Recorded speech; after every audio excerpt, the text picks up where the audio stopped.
Good morning, guys. It is February 7th, 2022. 2022. I don't know why I said that like that. But today's verse is really important, and I actually made some notes so that I don't forget certain things. Today's verses is chapter 11, verse 29 through 32. So I'm going to start in chapter 11, verse 29. Meanwhile, Abram and Nora both married. The name of Abram's wife was Syria, and the name of Nora's wife was Melika.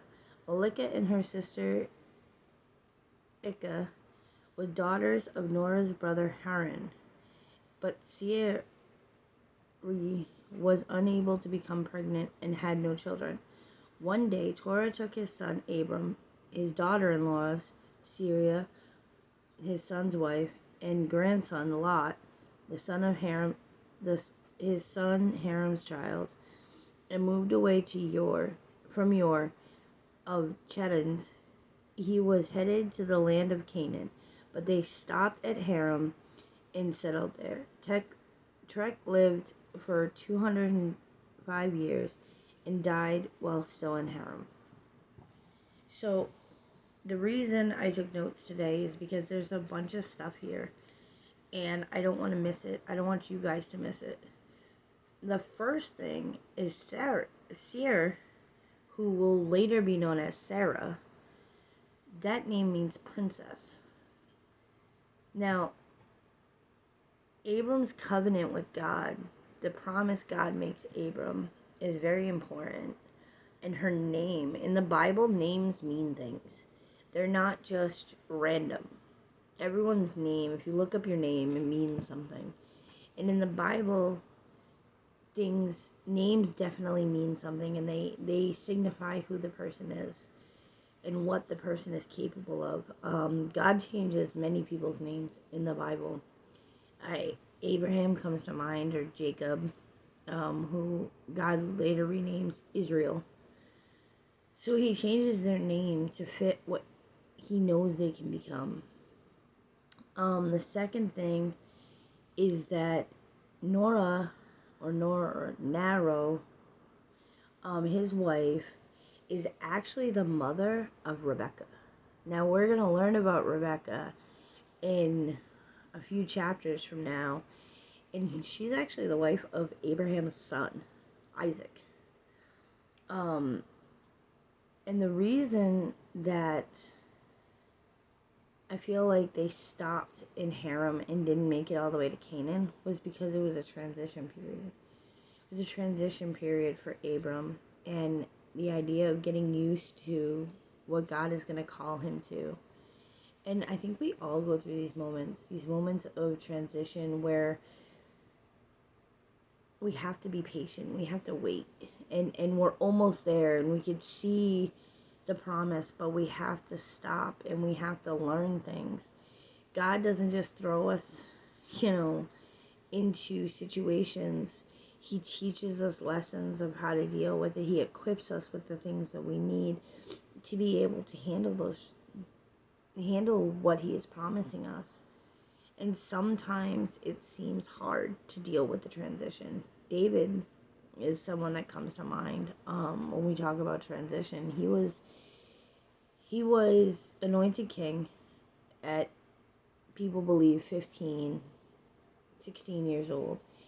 And he had to wait until he was in his 30s to become king, to actually become the king.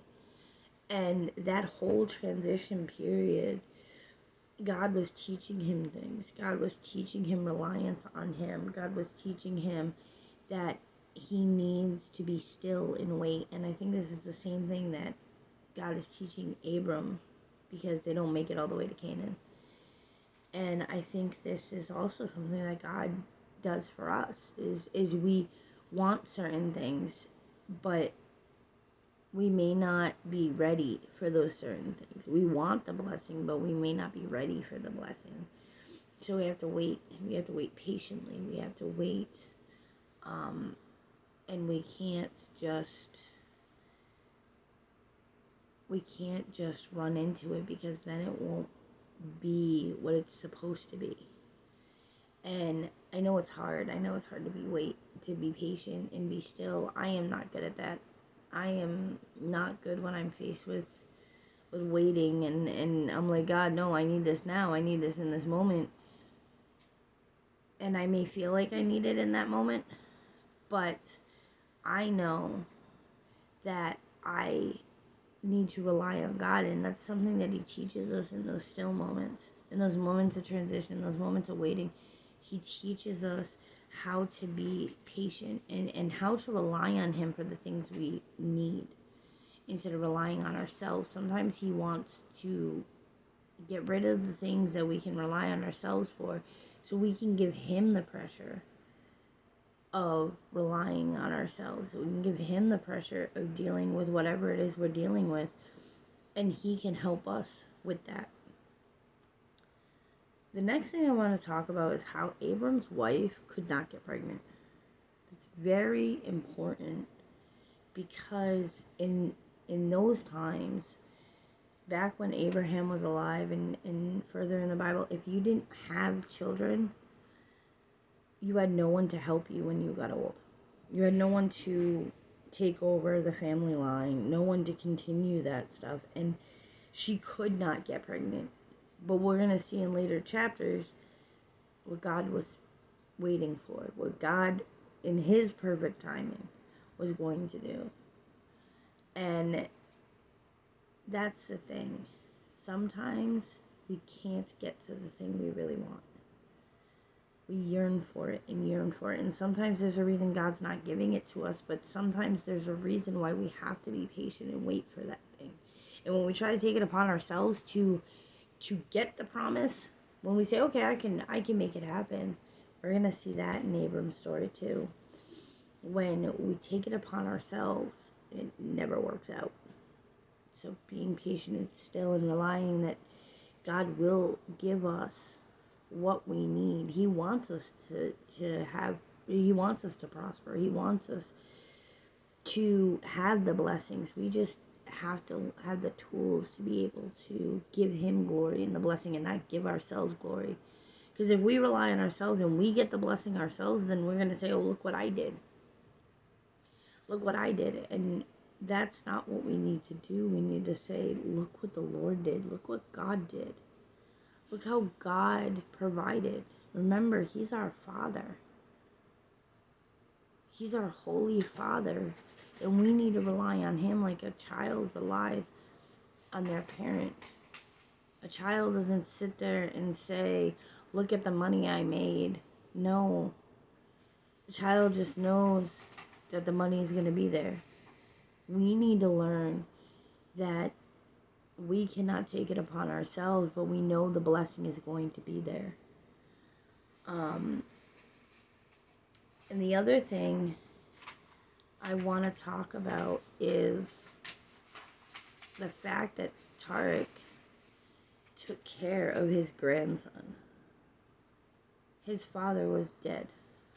Tarek, his grandfather, took responsibility for Lot. And we're going to see Lot is a very important person in Abram's story. And we're going to see why he's that important in Abram's story. So as we get further into the story of Abraham, or Sarah, and all the other people that we learn about in these next chapters, I want you to realize, and I want you to remember, just like in the story of Noah, just like in the story of Cain and Abel, these are real people. These are real people, and we're learning about their lives in real time. We're seeing the struggles, we're seeing the victories, we're seeing the blessings, we're seeing the promises, and we're seeing the sin. We're seeing all that. God does not try to hide that. God does not try to say, oh, look at the glory. No, because it's not Abraham's glory. It's not Sarah's glory. It's God's glory. We see that God uses broken people like you and like me to spread His love, to spread His word. angels come down and give certain people messages. But when the gospel is preached, when people hear about the gospel, it's from another person. It's from a broken person. Abraham is a broken person. Sarah is a broken person. We're going to see that. But we're also going to see the blessings that God does through them. And that's the thing we need to remember, that we are broken people. But God can still use us no matter what it is that we've done or that we're going to do. God can still use us because He loves us. And He knows our hearts. And when you're broken and you recognize that you're broken, that's when you can work with God on the things you need to work with. And Abram's going to be faced with a giant test.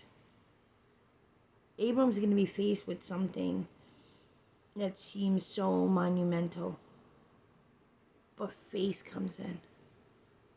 And when faith is in, God is in. So I want to know.